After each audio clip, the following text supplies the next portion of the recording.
Acheter à Paris, à Lyon ou à Bordeaux pour la sécurité, c'est le meilleur moyen de s'endetter sur 20-25 ans pour un rendement de 2% qui ne couvre même pas l'inflation. En réalité, vous financez le patrimoine de la banque et pas le vôtre. Alors aujourd'hui, je vous emmène dans les villes fantômes. Ce sont des marchés ignorés par la masse, mais où le rendement réel dépasse les 7%. Je ne suis pas un vendeur de rêves exilé à Dubaï, et je vais vous présenter immédiatement une cartographie précise de 5 zones où la pénurie locative crée vraiment des opportunités massives pour 2026. Allez, on y va, on analyse ça tout de suite. Commençons directement par le premier dossier, Dunkerque. Si vous voyez encore cette ville comme un simple port industriel gris, vous avez vraiment 5 ans de retard au moins, parce qu'en 2026, Dunkerque, c'est plus une ville en déclin, c'est le cœur battant de la Battery Valley européenne. C'est le catalyseur massif des usines, des gigafactories, avec l'implantation de géants comme Vercor, comme Prologium. Et la ville de Dunkerque aujourd'hui, elle attire une vague ininterrompue d'ingénieurs, de techniciens et de sous-traitants internationaux. C'est pas une simple annonce de presse, c'est une réalité logistique qui sature déjà le parc immobilier. Alors pourquoi est-ce que c'est une pépite pour votre patrimoine? Parce que Dunkerque, c'est une ville qui offre un profil d'investissement hybride rare en 2026. D'une part, la croissance, parce que contrairement aux zones déjà matures, ici, la valeur faciale de vos actifs, elle est portée par une transformation structurelle durable, et avec un prix autour de 2029 euros du mètre carré. Pour un studio ancien notamment, vous achetez de la valeur à un prix encore déconnecté de la réalité économique générée par ces milliers d'emplois hautement qualifiés.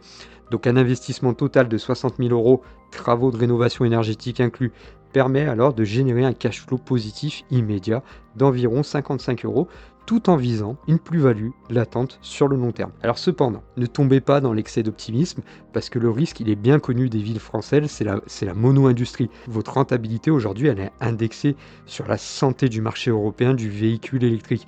Si la demande continentale vacille, alors le moteur Dunkerquois va ralentir.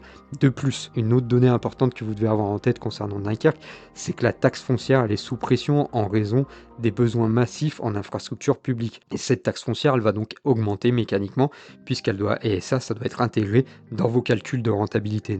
Dunkerque, c'est un pari pour de la croissance, pour celui qui accepte de regarder au-delà des clichés, mais qui sait aussi diversifier ses risques. Alors, est-ce que c'est vraiment le meilleur choix pour ceux qui cherchent vraiment de la sécurité ou du rendement pur? C'est ce que nous allons voir avec notre deuxième ville. Alors, on va partir pour Saint-Quentin, qui fera grincer les dents de ceux qui ne jurent que par les grandes métropoles. En 2026, cette ville de l'Aisne, elle s'impose comme une machine à rendement pur. Pourquoi? Tout simplement grâce à une stratégie de reconversion des friches urbaines, notamment le projet Saint-Jean, qui insuffle une vie nouvelle à un centre-ville art déco autrefois délaissé. Le catalyseur ici, c'est l'action cœur de ville qui assainit le parc locatif et qui va stabiliser une population de jeunes actifs en quête de petites surfaces. Les chiffres, ils sont assez violents quand on regarde de près, puisqu'on parle d'une rentabilité brute de 12%, allez 11,9% pour être précis, pour un studio de 20 mètres carrés qui sera acquis au prix de 28 000 euros.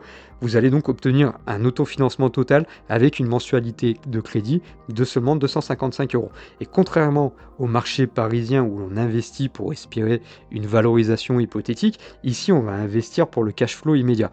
C'est le sanctuaire, Saint-Quentin, de ceux qui veulent constituer un patrimoine sans sacrifier leur capacité d'emprunt ni leur reste à vivre mensuel. Mais attention, ne vous méprenez pas, parce que cette rentabilité-là, elle a un prix et le risque, il est triple. D'abord, on a une fiscalité locale, puisque Saint-Quentin affiche une taxe foncière parmi les plus élevées de la région, ce qui peut littéralement dévorer votre rentabilité nette si vous n'avez pas réalisé un calcul fiscal rigoureux en amont.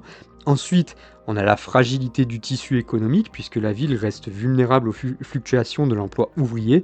Et puis enfin, on a la vacance locative, notamment si vous choisissez un micro-quartier hors des fameuses zones Action Cœur de Ville. Alors Saint-Quentin, c'est pas une ville pour les amateurs de prestige, c'est vraiment une ville pour les chasseurs de rendement qui maîtrisent la fiscalité et qui maîtrisent les travaux, les choses comme ça. Donc si vous cherchez le meilleur équilibre entre cash flow immédiat et sécurité, eh ben la troisième ville de notre liste va vous surprendre. Mais avant de basculer sur cette troisième ville, je vous invite d'une part à vous abonner sur cette chaîne qu'on est en train de lancer. C'est une chaîne sérieuse avec des analyses extrêmement puissantes.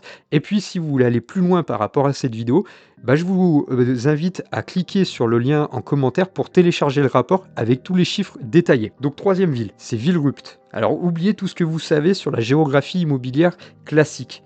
Ici, on n'est pas dans une ville de province isolée, mais on est sur une ligne de front du marché locatif le plus dynamique d'Europe. Alors vous allez me dire, où est-ce que c'est? Eh ben c'est le Luxembourg. La pénurie de logements dans le Grand-Duché, elle est telle qu'elle transforme la ville de Villerupt en zone de repli stratégique pour des milliers de cadres transfrontaliers. C'est ici que le terme ville fantôme, entre guillemets, prend vraiment toute son ampleur. On a un marché qui a longtemps été ignoré, qui devient une mine d'or grâce à une pression extérieure colossale. Les chiffres parlent d'eux-mêmes, avec un prix d'acquisition moyen de 40 000 euros pour 20 mètres carrés, Villerupt affiche une rentabilité brute de 9,5%. Mais c'est au niveau du cash flow que cette ville écrase vraiment toute la concurrence, parce que pour un investissement total de 55 000 euros, incluant travaux et frais avec 10 000 euros d'apport et un crédit sur 20 ans à 3,5%, on aura une mensualité qui va s'élever à 261 euros. Et en face, on aura un studio meublé qui pourrait se louer sans difficulté autour de 580 euros par mois. Et après la déduction des charges, de la taxe foncière et des frais de gestion, vous allez dégager donc un cash flow net de plus de 165 euros par mois. C'est à ce jour le meilleur rendement opérationnel de notre rapport et de notre vidéo. Mais ne faites pas l'erreur de croire que cet investissement est sans risque, parce que vos stratégies, elle est ici indexée sur la législation luxembourgeoise. Toute modification fiscale majeure sur le télétravail ou sur le statut des frontaliers pourrait donc fragiliser cette demande assez exceptionnelle. Et par ailleurs, on a une grande partie du bâti ancien qui nécessite une rénovation thermique, qui serait lourde pour éviter notamment les passoires énergétiques. Donc Villerupt, c'est un placement de haut rendement, mais ça va vous exiger une vigilance constante sur l'évolution du droit transfrontalier, mais aussi sur des capacités de rénovation. Donc si vous cherchez la sécurité, mais vous voulez que le Luxembourg paye vos crédits, Villerupt, c'est vraiment l'option numéro 1. Mais qu'en est-il si on veut miser sur un laboratoire urbain à bas coût? C'est la direction qu'on va prendre maintenant. Et la 4e étape de notre vidéo aujourd'hui, ce sera Saint-Dizier. C'est une ville, si vous cherchez un ticket d'entrée ultra faible pour tester notamment votre stratégie de rentabilité. C'est ici qu'il faut regarder, parce que la ville, elle a fait un pari radical pour stopper son déclin. Elle a décidé de se transformer en ville laboratoire grâce à un concept, celui du design actif. Alors qu'est-ce que c'est? L'idée, elle est simple, c'est de réaménager l'espace public pour favoriser le sport, le mouvement et la vie sociale, en attirant ainsi des nouvelles générations de population, mais aussi des télétravailleurs. Et ici, on a une barrière à l'entrée qui est quasi inexistante, parce que pour un studio de 20 mètres carrés, le prix d'acquisition, tenez-vous bien, il tournera autour de 23 000 euros, avec un investissement total, travaux inclus, plafonné à 30 000 euros. Vous allez donc accéder à la propriété immobilière pour le prix d'une voiture citadine d'occasion. C'est vraiment le terrain d'entraînement idéal pour un investisseur qui souhaite apprendre à gérer un actif locatif sans risquer une mise de fonds trop importante pour débuter. Et les chiffres, vraiment, ils sont extrêmement percutants, extrêmement agressifs, parce que avec un loyer meublé à 340 euros, vous allez afficher une rentabilité brute d'autour de 12,5%. Donc financé à 100% sur 15 ans à un taux de 3,8%, votre mensualité de crédit, elle sera de 220 euros. Et après la déduction des charges, de la taxe foncière, des frais de gestion, vous allez dégager un cash flow positif net, et j'insiste bien sur le mot net, de 20 euros par mois.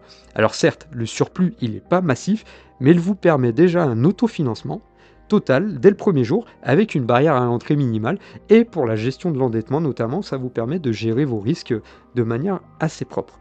Alors attention, vous ne laissez pas aveugler par ces rendements à 2 chiffres, parce que le risque majeur à Saint-Dizier, c'est l'illiquidité. Contrairement à Villerupt ou à Dunkerque, qui sont des villes plus grandes, on a une revente qui peut être un véritable parcours du combattant à Saint-Dizier, avec des délais moyens qui peuvent dépasser les 80 jours.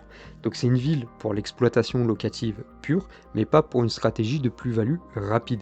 Vous investissez ici pour le rendement immédiat, pour éventuellement la constitution de patrimoine à bas coût, en acceptant que le capital soit immobilisé sur le long terme. Passons à notre 5e et dernière étape, c'est Mulhouse. Mulhouse, je l'ai déjà abordé dans pas mal de mes vidéos, donc je vous invite à regarder mes autres vidéos pour avoir d'autres détails sur Mulhouse, mais on a ici un ancrage patrimonial, parce qu'on va plus jouer seulement sur la rentabilité immédiate, mais on va aussi jouer sur la pérennité d'un actif face aux contraintes environnementales de 2030.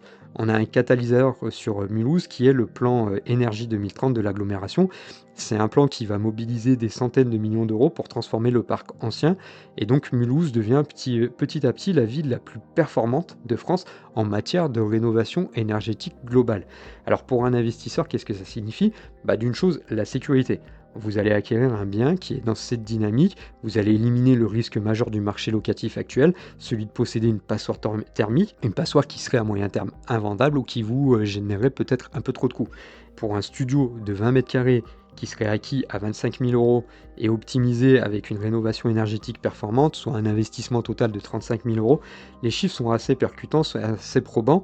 Vous allez avoir un loyer meublé de 430 euros et un financement sur 20 ans à 3,5%, donc votre mensualité de crédit elle sera autour de 205 euros. Après déduction de toutes les charges, on devrait s'en sortir avec un cash flow net de 105 euros par mois, soit une rentabilité brute de 9,2% et une rentabilité nette de 6,8%. Donc vous allez combiner là deux stratégies. D'une part, un rendement qui serait plutôt solide, même s'il n'est pas exceptionnel, et puis d'autre part, une valorisation à moyen long terme. Donc quel est le risque sur Mulhouse? Il est vraiment micro parce que Mulhouse, c'est une ville de contraste. On a certains îlots du centre-ville ou du péricentre qui peuvent subir des dégradations sociales qui pèsent sur la vacance locative. Et la réussite ici, elle dépendra vraiment exclusivement de votre rigueur dans la sélection du quartier et de la copropriété. Mulhouse, c'est pas une ville où on achète vraiment au feeling, c'est vraiment une ville où on achète par la donnée. Et si vous maîtrisez l'emplacement, vous maîtrisez votre avenir patrimonial. Donc si vous voulez en savoir plus sur Mulhouse, vous avez d'autres vidéos sur ce sujet-là. Et puis, cliquez sur le lien en commentaire pour lire le rapport détaillé sur Mulhouse. Donc maintenant qu'on a passé au crible ces 5 zones, il est temps de poser vraiment les chiffres sur la table. L'erreur classique de l'investisseur débutant ou du cadre pressé qui souhaite un peu investir, c'est de penser gagner du temps avec des outils de simulation basiques. Et c'est de courir après le rendement brut le plus élevé.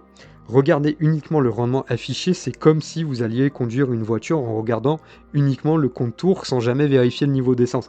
Vous allez finir en panne sèche, fiscalement parlant déjà, et puis aussi sur le plan de l'endettement. Si je vous affiche le petit tableau comparatif issu de mon rapport, entre Saint-Dizier qui affiche une rentabilité brute agressive de 12,5 et une ville comme Dunkerque à 7,2%, la différence, elle se joue pas sur le loyer encaissé, mais sur votre capacité à conserver cet argent après le passage du fisc, des charges de copropriété et des impératifs de rénovation énergétique.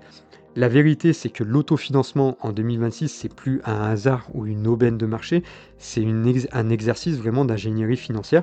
Et obtenir un cash flow positif comme à Villerupt de plus de 165 euros grâce à la pression frontalière luxembourgeoise, ça n'a strictement rien à voir avec la gestion d'un actif à Saint-Dizier qui vous rapportera 20 euros par mois, où votre rendement sera dopé par un prix d'achat dérisoire mais plombé par une liquidité qui sera plutôt incertaine. Donc si vous cherchez la sécurité patrimoniale, Mulhouse, c'est une ville qui vous offre un ratio rendement-pérennité qui est vraiment imbattable. Si vous cherchez la croissance, il va falloir aller vers Dunkerque. Mais ne vous y trompez pas, et j'insiste sur ce point-là, c'est pas la ville avec le plus fort de rendement, sans auditer toutes les charges annexes dont on vous parle jamais, comme la taxe foncière, les charges de copro. Là, vous exposez vraiment à une bombe fiscale, et à une bombe de coûts qui seront difficiles à rembourser. Donc en 2026, et là je vous renvoie vers une autre vidéo, la vidéo à 1200 euros de cash flow où je réponds à un abonné, en 2026, la rentabilité nette, c'est la seule boussole qui va compter. Et si vous pensez que on a des montages complexes, c'est simplement parce que la plupart des vendeurs de rêves que vous pouvez voir sur YouTube sont là pour vous vendre du vent plutôt qu'une vraie stratégie. Moi, je suis là pour vous vendre et vous conseiller sur des vraies stratégies. Donc là, vous n'hésitez pas à me solliciter en commentaire. Je serai ravi de faire le point avec vous, d'étudier le marché avec vous et de vous accompagner dans vos stratégies d'investissement immobilier. Donc on arrive au terme de cette vidéo, vous avez une cartographie assez concrète et précise de 5 marchés en mutation, de 5 villes fantômes, et vous avez les points isolés avec des points aussi, des leviers que les gens ignorent encore parce que ce sont des villes qui sont méprisées en fait. Donc je vais être parfaitement clair, ce que je vous ai présenté ici, c'est des opportunités brutes, basées sur des données de marché, mais l'immobilier à haute valeur ajoutée ne se joue pas forcément que sur le prix d'achat non plus, il se joue aussi sur la précision du montage.